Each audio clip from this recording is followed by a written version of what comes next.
Good morning. This is our daily tarot.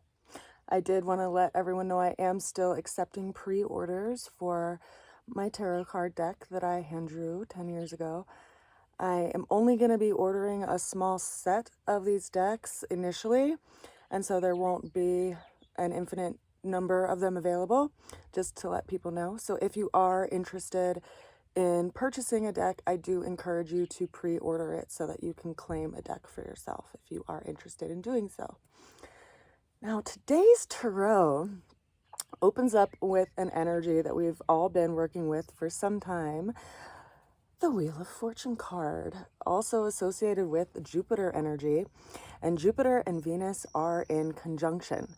If you look out in the morning sky around 5:30, 6 a.m. before the sun actually comes out, you'll see the two planets together in the east, just above the eastern horizon.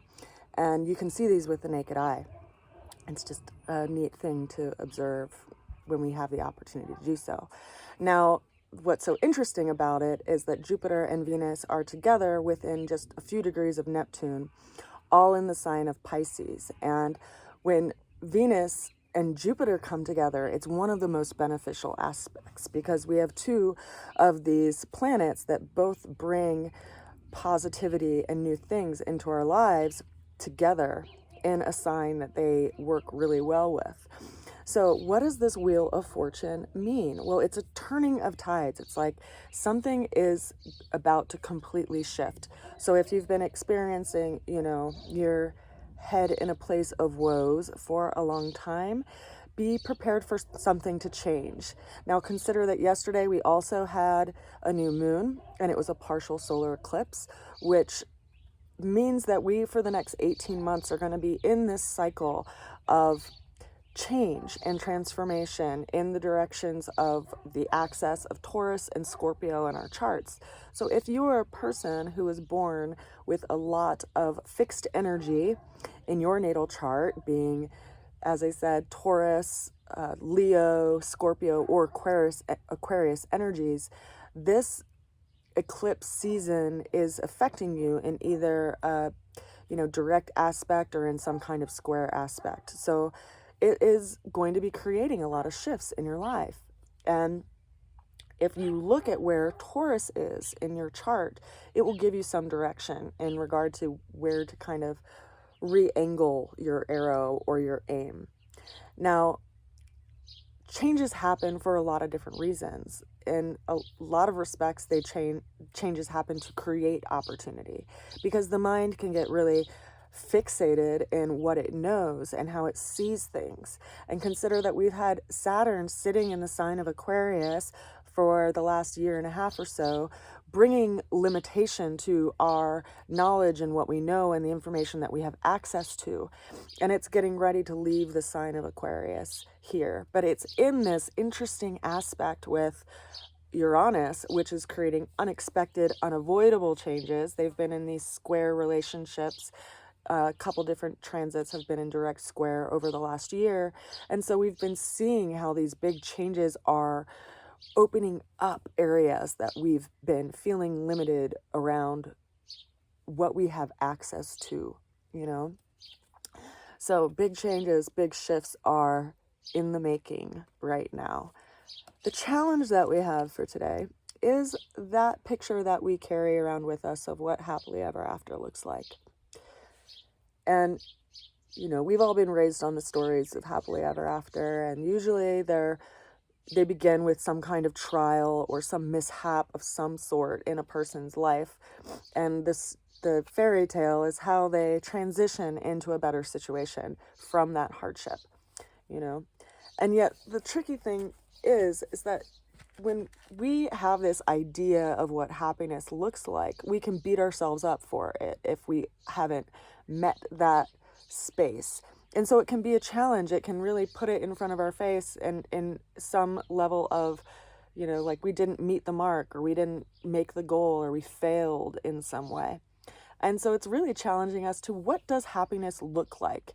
And is it something that's like this pinnacle that we get to, that once we get to it, it's just done? Because consider that everything is still in motion. And that throughout a single day of 24 hours, you can find moments of happiness, you can find moments of sorrow, you can find a whole palette of different emotions to experience. And so it's really calling us to task in regard to how we take measure around emotional experiences. And the way we're going to get through the challenge today is the Eight of Pentacles. So we have to be willing to make effort each and every day in some small way or in some small form. I was just sitting with my friend this morning as we were enjoying some gluten-free and dairy-free waffles that were smothered with some maple syrup that my dad and my stepmom made. And we were just, sitting and thinking about, like, what efforts do we have? What is our daily practice that we have that actually creates peace in our life? And it can be simple things. It can be, making sure that you have time for sitting or to be quiet or to meditate in the morning, or making time to stretch and do yoga. Or maybe if, you're more into strength training, you're making time to go to the gym or making the time to do some physical work, And these are small efforts that we do on a consistent basis in a routine way, that we build this pattern for ourselves. And when we build that pattern for ourselves, we can get to this final card, which is the Four of Wands, which is building some kind of structure around our effort that we can have safety and security to return to. So what habits and routines do you have in your day that provide you some kind of stability?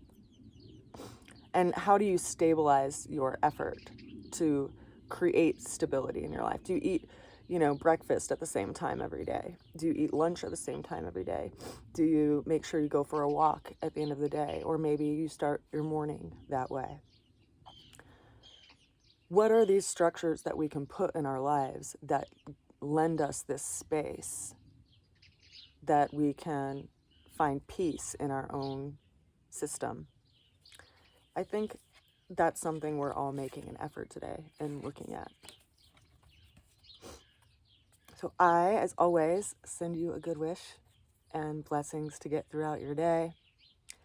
And I hope that when you feel yourself in times of questioning, that you leave a little space for the unknown, rather than letting fear just move in and consume all that space. That you let hope take up a little space in there, and possibility, and the understanding that there is far more potential in this world than the mind would ever have us actually realize in certainty. So we have to make the effort every day and make that practice for ourselves and for the people in our community. I send you a lot of love, and I will see you again soon. Bye for now.